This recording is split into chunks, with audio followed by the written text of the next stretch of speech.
don't think so, but I'm not happy that Israel's going out now. There was one rocket that I guess was fired overboard. It was after the time limit, and it missed its target. And now Israel's going out. These guys got to calm down. Ridiculous. How will you respond if the ceasefire is violated? I didn't like plenty of things I saw yesterday. I didn't like the fact that Israel unloaded right after we made the deal. They didn't have to unload. And I didn't like the fact that the retaliation was very strong. But in all fairness, Israel unloaded a lot. And now I hear Israel just went out because they felt it was violated by one rocket that didn't land anywhere.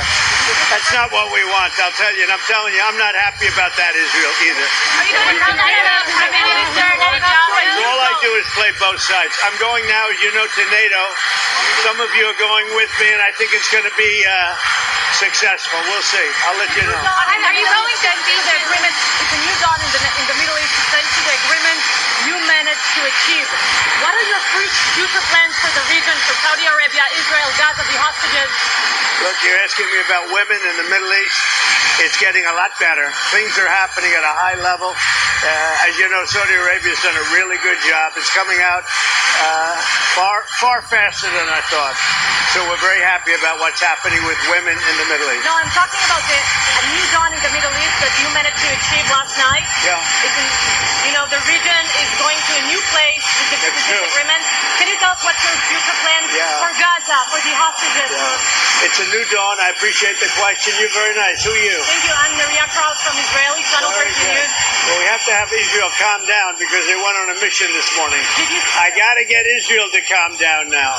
Did you get to speak with the Prime Minister? Did you talk to Prime Minister Netanyahu last night? I spoke to everybody. Are you going to call the Prime Minister? Both sides not to violate the ceasefire, but reports coming from the region suggest that the sides accuse each other for violating the ceasefire. So I think they both violated it. I don't think I'm not sure they did it intentionally. They couldn't rein people back. I don't like the fact that Israel went out this morning at all, and I'm going to see if I can stop it. So as soon as I get away from you, I'm going to see if I can stop it, okay? Have you spoken to Netanyahu, sir? Have you spoken to him this morning? How confident are you that Iran is going to take completely demolished? I think it's been completely demolished. I think the reason we're here is because those pilots, those B-2 pilots, did an unbelievable job. And the fake news, like CNN in particular, they're trying to say, well, I agree that it was destroyed, but maybe not that destroyed. You know what they're doing? They're really hurting great pilots that put their lives in the line. CNN is scum, and so is MSDNC. They're all, and frankly, the networks aren't much better.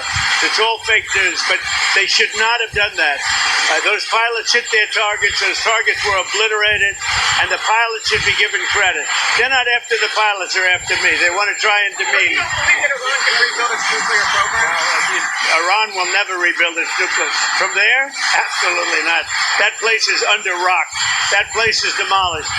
The B-2 pilots did their job. They did it better than anybody could even imagine. They hit late in the evening. It was dark with no moon, and they hit that target with every one of those things, and that place is gone. But when I see CNN all night long, they're trying to say, well, maybe it wasn't really as demolished as we thought.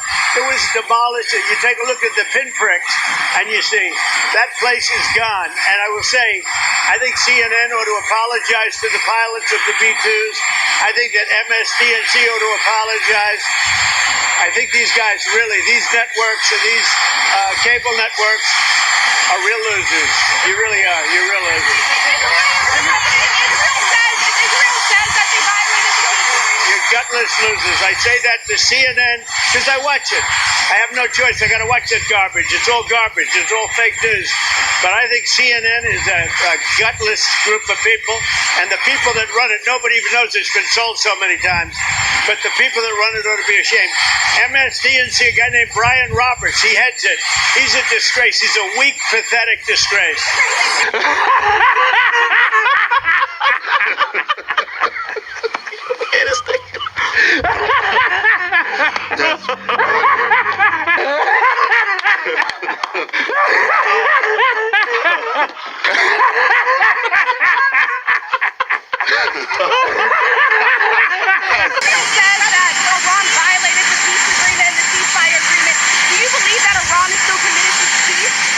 Yeah, I do.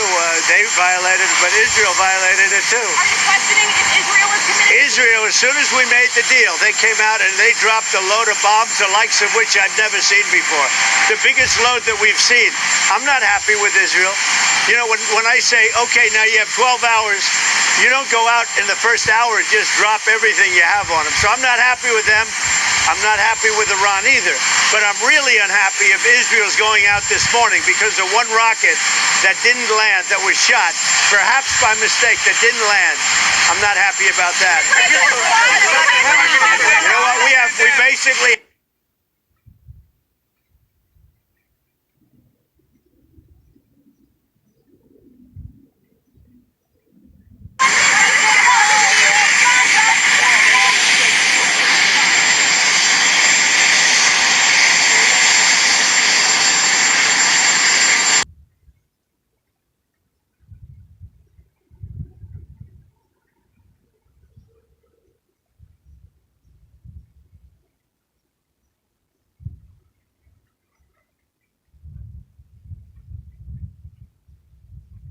This is a GBU-57, known as a massive ordnance penetrator. At 20 feet long and weighing 30,000 pounds, it is the world's largest non-nuclear bomb and can destroy targets buried deep underground, earning it the name Bunker Buster. To destroy Iran's heavily fortified nuclear facilities, experts say these are the conventional weapons with the best chance of success. This is a big sucker. It is called the Massive Ordnance Penetrator, which basically sums up what it is. Here's why the MOP represents Israel's best chance at destroying Iran's facilities, and why it can't do it alone. The MOP is the largest bunker buster bomb in the US arsenal. It's designed to penetrate hardened targets and plow through almost 200 feet of rock before detonating. Due to the MOP's weight, they can only be carried by the biggest bombers, such as B-2s. One bomb is unlikely to burrow deep enough to hit Iran's nuclear facilities by itself.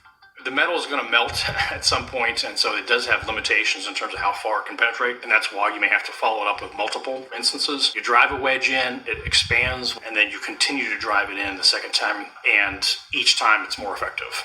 In a sense, you're trying to create an earthquake. You're trying to crack the mountain and to channel that seismic energy down to make whatever is under there, whatever facility is under there, shake around a lot. The MOP is equipped with advanced guidance systems, including GPS, to allow for accurate targeting.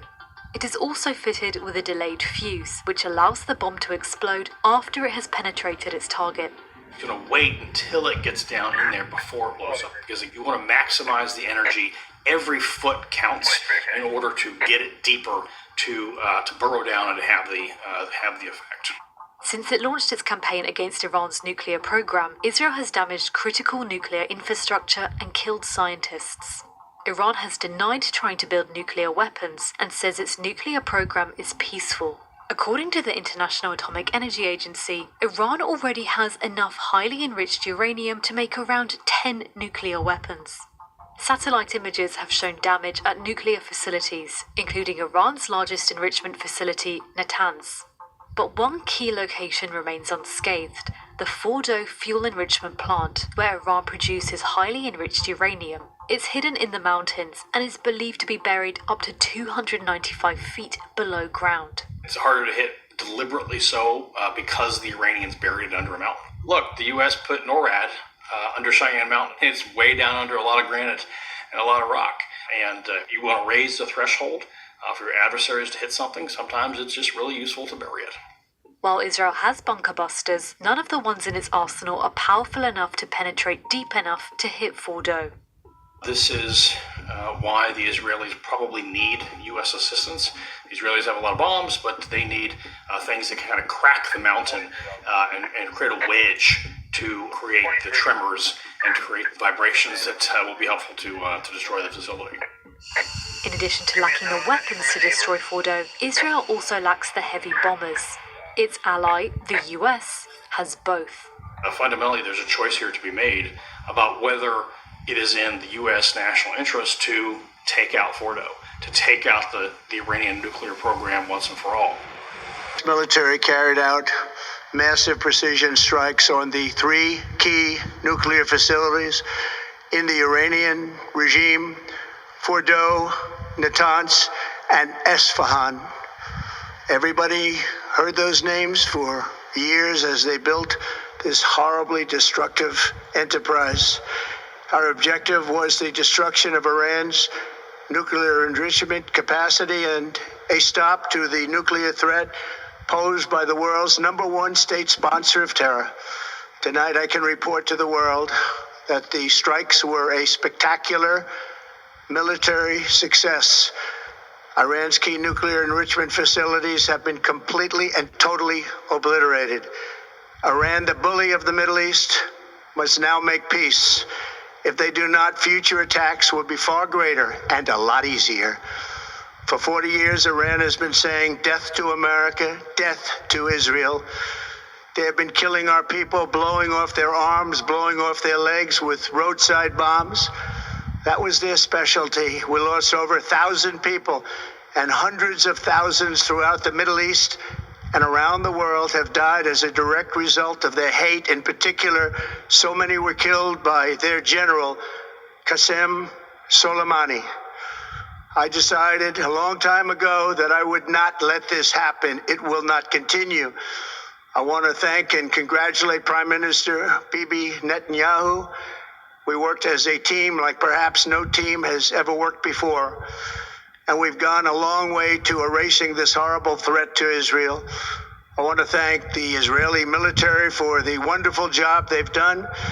And most importantly, I want to congratulate the great American patriots who flew those magnificent machines tonight, and all of the United States military on an operation the likes of which the world has not seen in many, many decades. Hopefully, we will no longer need their services in this capacity. I hope that's so. I also want to congratulate the chairman of the Joint Chiefs of Staff, General Dan Raisin Kane, spectacular general, and all of the brilliant military minds involved in this attack. With all of that being said, this cannot continue. There will be either peace or there will be tragedy for Iran far greater than we have witnessed over the last 8 days.